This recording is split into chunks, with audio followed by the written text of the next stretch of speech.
Morning में newspaper से पता चला कि यहाँ अमरावती रोड में अंबेडकर पुतला के पास लता मंगेशकर हॉस्पिटल द्वारा कैंप का आयोजन किया गया है।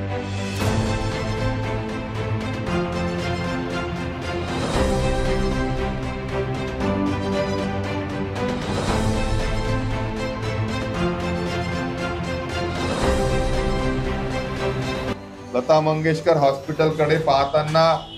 कोणीही सामान्यातल्या सामान्य व्यक्ती, गरीबातला गरीब घर असलं, शेतकरी असला किंवा कोणी आपल्या ह्या परिसरातील झोपडपट्टीतील बांधव भगिनी असली, तिला हा विश्वास आहे तर पैशासाठी हे हॉस्पिटल चालू नाही आहे, हे नक्कीच सेवाव्रत स्वीकारून आरोग्याची सेवा देण्यासाठी कटिबद्ध असलेलं हॉस्पिटल हे आहे।